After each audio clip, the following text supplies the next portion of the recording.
Well, good morning, good afternoon, or good evening to you, my beautiful pen friends, and welcome to another video with your host, Andrew. Now, I hope you've all enjoyed your wonderful fountain pen day. I certainly have, and I should have something new to show you soon on the video as well, something special which I have purchased. So, well, let's have a look and see what we've got in store for you today then. So, we have got a SailorPro Gear Slim Vega. So, let's roll those titles and find out what we've got. Well, okay, so we have got this SailorPro Gear Slim to review and unbox today. But before we do that, I just wanted to give a special thanks to Sakura Fountain Pen Gallery for providing the pen, and not only just providing the pen, but actually beautifully gift wrapping it. I had hummed and hawed about actually doing a live unboxing on YouTube, but I haven't quite got to that stage of being able to do live content on YouTube. However, I did do a very impromptu little sort of unboxing session on Instagram. So if you do want to check out my Instagram to see what these packages are like, I should have that actually in my stories on the IGTV, I believe. A little bit incoherent because it was quite late at night when I started unboxing it. But anyway, you'll get a really good sense for the actual beauty of how these pens were actually presented. So let's just flip the camera around and we'll get the pen unboxed, and then we'll get on to the meat and bones of the video. Okay, ladies and gentlemen, I am actually going to try and get myself a lapel microphone at some stage so that the audio isn't all over the place. But in the meantime, let's just get this pen unboxed. So we're presented with SailorPG12, which I'm guessing stands for Pro Gear 12. I'm not entirely sure what the designation is here, but let's just take this outer cardboard sleeve off, and then we are presented with a leatherette, well, yeah, I guess it's like an imitation, a leatherette box with Sailorimprinted in gold. Now, Sailorare going under some rebranding, and it's certainly taken a much more sort of feminine and youthful look to that of what we are sort of presented to today.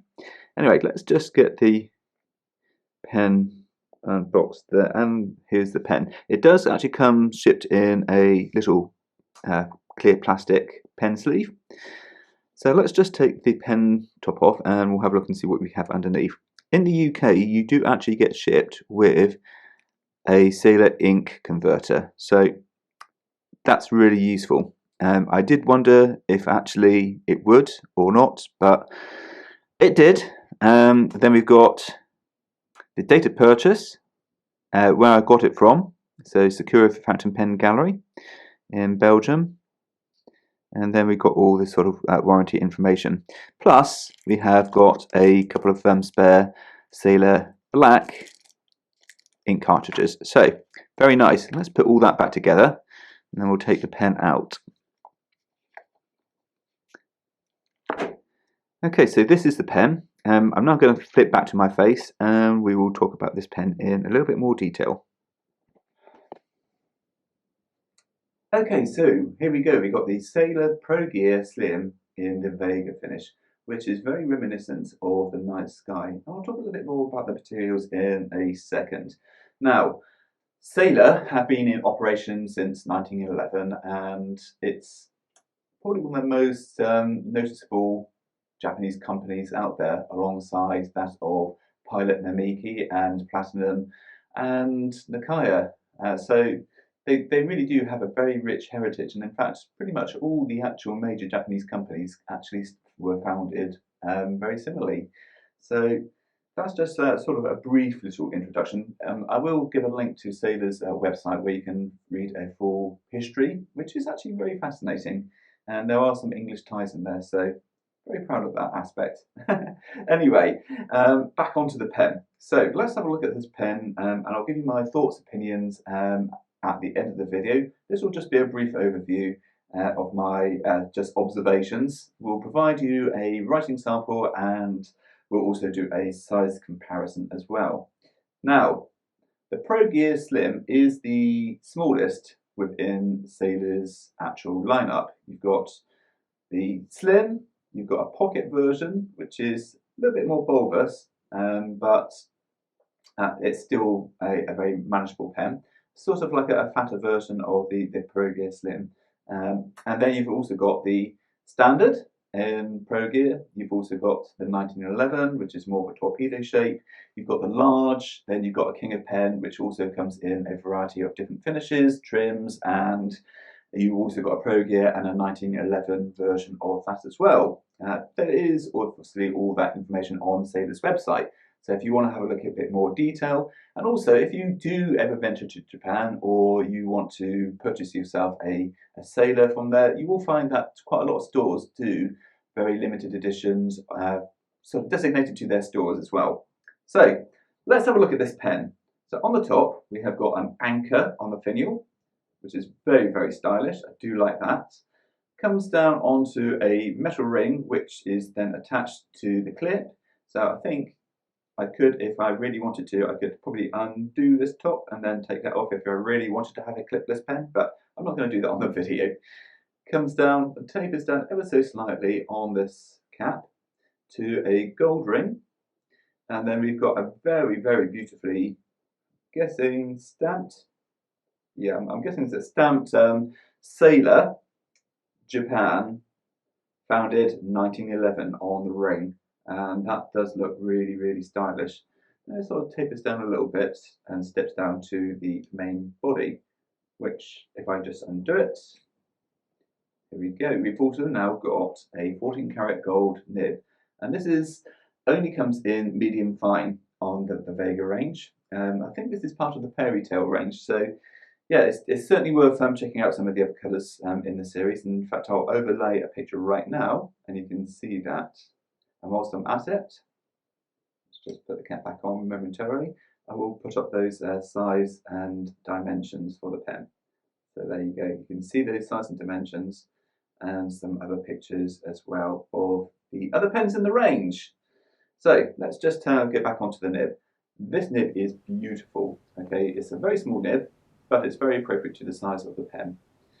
I would have a guess in sort of European terms, this is probably a number 4 size nib, and it has got a plastic feed, but the scroll work on here is just absolutely beautiful. And you've got a very, very beautifully imprinted 1911 with the anchor and the gold content just underneath. Okay, so come on to the main section, which is really, really comfy to hold. I've got probably mid-sized hands, and I think I've probably got one of those sort of benefits where I can actually get on with pretty much any pen size. I haven't found any particular pen size uncomfy to use, so obviously this would be down to your own sort of personal opinions to whether this might be a pen for you. I'll cover that later on. Tapers down on the section to a nice gold ring, which is actually part of, I'm guessing, a brass assembly, which is, I'm possibly guessing, gold coated. In fact, is it brass? It might just be steel, but either way, we've got this lovely assembly. The cartridge converter, as I say, comes in the box and is just a pop-in feature. Pretty generous amount of ink, and we've got some nice sort of imprinting on the end here on the piston turning knob, and just says Sailor and Japan. A plastic turning screw, which looks a little bit cheap, but I guess it keeps the cost of the pen down. And the pen is actually really reasonable. I think this retails for about £150 for a 14 karat gold nib, which I think is a steal, especially when you consider there are other manufacturers out there which are selling steel nib versions for the same price. So you really do get yourself a bargain with this, having that little bit of gold content in there. Okay, so let's have a look onto the main body. So we've got a screw thread assembly here, steps up a little bit, and then another step up onto the main barrel, and then it tapers down gradually to a flat cap end with a gold ring, just separating out the end finial. And with the pen all together, it really is absolutely stunning. This material is fantastic. All the glitter in there is quite three-dimensional. If you have a look at this close-up, as I slowly turn this around, you can see how beautiful and how refractive of the light it is on the top coats, as opposed to perhaps some of the layers underneath. Absolutely beautiful. Could almost stare at this all day. It's not Raiden, although I would love to see a Raiden Pro Gear Slim. I think that would be absolutely fantastic, and I would imagine be presented at quite a reasonable price. I know Sailor do Urushi pens, and they are quite expensive. You're looking northward of £1,000, and you know, some are going into like the £4,000, £6,000 region, but they are beautiful. But I'd love to see Sailor just do something for their entry range with some Urushi or some Raiden. I think that would be fantastic. Maybe something similar to what Nakaya have done with like their Milky Way, with like a nice band of Raiden. That'd be fantastic. Anyway, let's move on to doing a writing sample with this pen, and then I'll share my ramblings, thoughts, and opinions at the end of this video. Right, ladies and gentlemen, here we go. We have got the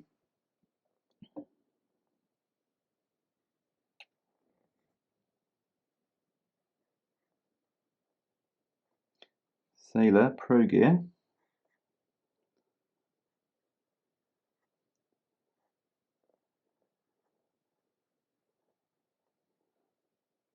And this is a Vega. It doesn't actually say slim, I don't believe, on the actual packaging.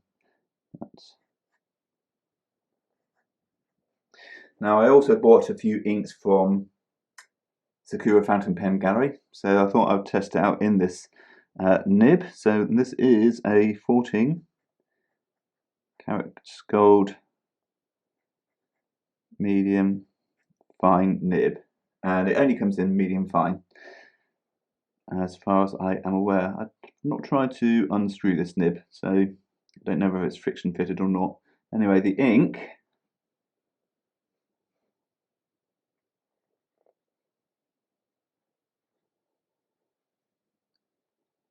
is Sailor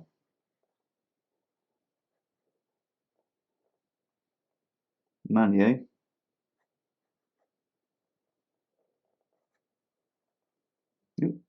That's just a note. I have to apologise. And this is Nadeshiko.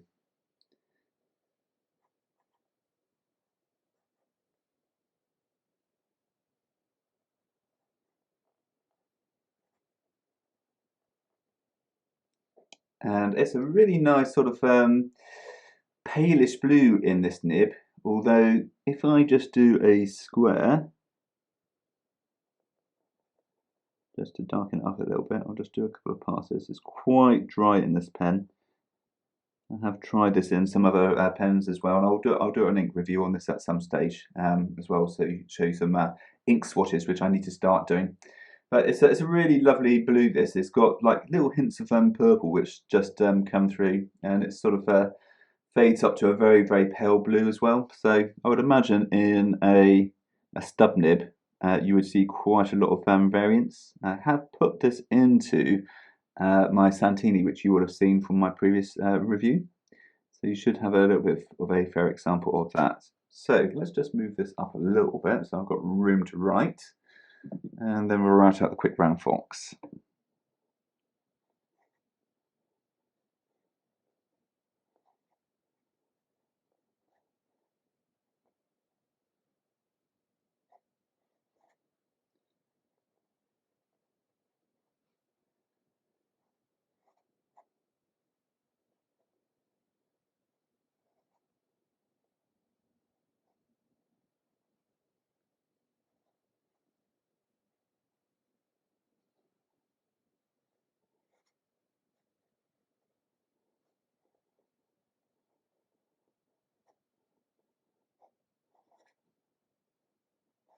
Okay, right, so let's see if there is any line variation in this nib. So let's just go to the side. So light pressure, a little bit more pressure, tons of pressure. So no, not really. There's maybe a hair width of line variation. I'd say it goes from like a Western extra fine up to a fine. So just a little bit of difference. And you can see with just a little bit of pressure, you do get a slightly darker line, which is nice. So let's just do some swirls. And you can just see a little bit of the expression from that nib. Just the tiniest bit. But still, it does keep up really nicely with this feed. Okay, so I can tell you that this pen is pretty dry from my experience of using it over the past week, and as you can see, yeah, it's really dry with this medium fine nib, and it doesn't help that this ink is also very dry as well. So let's just keep going on, and I'll stop saying so. Let's see if this can reverse right.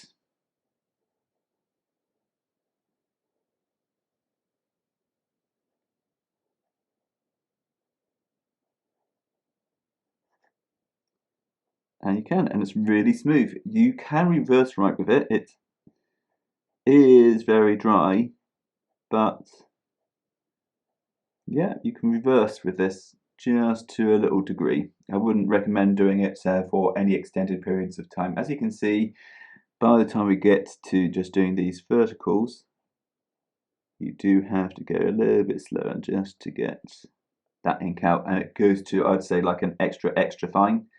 This has been invaluable actually on certain papers, because it does give me the ability to sort of write on papers from copier paper to actually doing on fountain pen friendly paper, which is a Rhodia pad today. And I tried it on some Midori paper for doing some artwork, and the expression I can get with just this extra fine really is quite something. So for an artist, I'd certainly recommend these medium fine 14 karat gold Sailor nibs. They are fantastic. Right, so let's move back to doing a size comparison, and then I'll share my thoughts and opinions on this pen. Okay, so from the left we've got the Sailor Pro Gear and the Slim, and that's the Vega finish. Then we've got a Pelikan M200 with gold swirls. That was last year's special edition, and they're very similar in size. I'd say maybe the Pelikan is a hair longer, but in terms of the girth, I'd say they're pretty much identical. Then we've got a Nakaya Piccolo CIgar in Midori Tamenuri. Then we have got a Nettuno 1911 God of the Sea limited edition, and then we've got a Santini Libra in Ambra.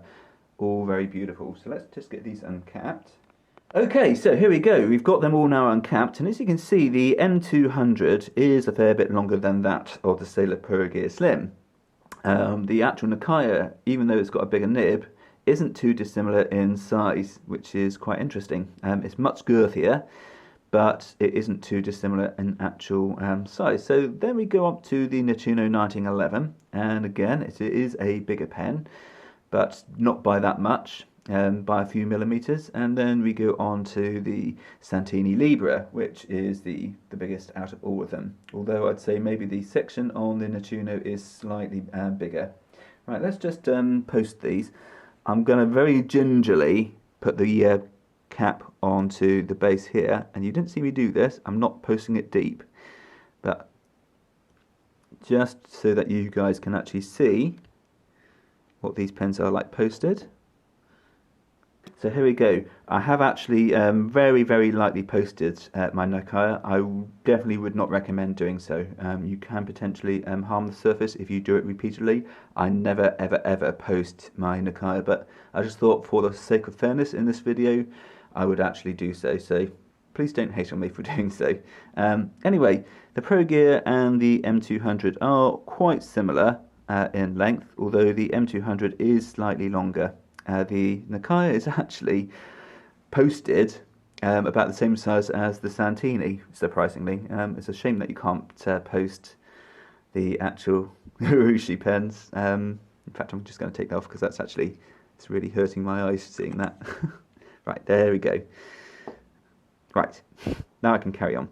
The Nettuno is actually quite a fair bit shorter, even though when it's actually closed, it's quite similar in terms of length, but you can see that the Santini is a fair bit longer there. So hopefully that gives you a bit of a size comparison, and now to give you my thoughts and opinions on this pen. Okay, so what are my thoughts and opinions on this pen? Well, everything from the customer service, which I received from Sakura Fountain Pen Gallery, to receiving the pen, opening the pen from the beautiful wrapping which was provided. I wish you could see this in this video, how this was actually presented, but I do have some pictures, as I say, on my Instagram. It really was a fantastic buying experience, and certainly, yes, they're a little bit more expensive than perhaps Iguana Cell and some of the other European pen shops, but the customer service and the presentation really was exemplary. Right, on to the pen. So what do I like about this pen? What don't I like about this pen? Well, I mean, the size is on the smallish side, but it hasn't hampered me. It hasn't given me any hand strain. It's perfectly weighted and slightly heavier than I'd say than the M200. Although the M200 does come with a piston, this one is a cartridge converter. But both are absolutely wonderful pens, and dependent on your budget, the M200 may be more for you, as it is a slightly longer pen, and that might be a bit more comfy in your hand. The actual threads, they don't actually sort of impede on the comfort of the actual pen. The feed keeps up nicely. The gold nib is very reliable. There's no hard starts, no skips. I've left this pen inked up for a week and it hasn't dried out, so you can definitely tell that there's no air gaps in the cap, which is fantastic. It's a very well sealed pen. It's just beautiful. The material is absolutely fantastic. The actual fact that it's a slightly dry pen is really useful as well, because it is a little bit more sparing on ink. And even though it's not the largest capacity of ink in the world, it will last you a little bit longer with the right ink paired with the pen. So that's what I really like about the pen. Is there anything bad about the pen? No, it really isn't. You know, the price point is really good for this pen. The actual trims are fantastic. They're really, I can't say anything bad about this pen. The only thing maybe, and it's not bad for me, but for you guys out there, if you have got larger hands, this may not be the pen for you. You might want to look at the Pro Gear Large or the 1911 Large, or maybe the King of Pen if you've got the budget and you have got the size hands for those sort of pens. But for me, I've got mid-sized hands and I have no problems with using smaller pens. Likewise with my M200, if I just post that, again, it's fairly similar in terms of its comfort. I do actually prefer holding the Pro Gear, actually. I feel that the actual finishing is slightly more superior, but that's not to say that the M200 is a bad pen. It's not. It's, again, a very nicely appointed pen. And I do have a review of that on my channel. In fact, I've got a review of all these pens which you've seen. So do feel free to scour the channel if you want to see any more of those pens in detail. Right, so that really brings me to the end of this video. I, again, hope you had a wonderful Fountain Pen Day 2020. I know, obviously, during this pandemic, it's been a little bit more of a heartache for many people, and my thoughts and feelings do go out to you. It's obviously not a great time of year, but hopefully the solace that Fountain Pen Day brought may have just eased you for that one day. And of course, we've got Black Friday sales coming up soon, so please, please, please do support your brick and mortar stores or your favourite online shop. Try and support those smaller businesses which are struggling in this time. Now, on a completely unrelated point, one of my favourite shoe shops in Salisbury closed down due to the second wave of COVID. And, well, I wouldn't say a second wave, but it's just never really gone away. We just had, obviously, a bit more of a spike at this time of year. But, yeah, I live near Salisbury, and we suffered from the Salisbury poisonings, which you may have heard in the news with Novichok. And, yeah, it really damaged a lot of brick and mortar stores, especially independent stores. That and the rising cost of the properties in Salisbury, it's not great. So I can't imagine that there won't be a similar situation near you. So again, I can't really emphasise this enough. You may spend a little bit more, but you are supporting the livelihoods of smaller companies. So please, please, please, during this time, if you are wanting to buy a fountain pen, do support the smaller stores like Sakura Fountain Pen Gallery right here in Shrewsbury, or your favourite shops in the States or wherever you are in the world. So please do bear that in mind. Anyway, that takes me to the end of this video. I hope you stay safe and well, and my thoughts to you all. Till next video, bye bye for now.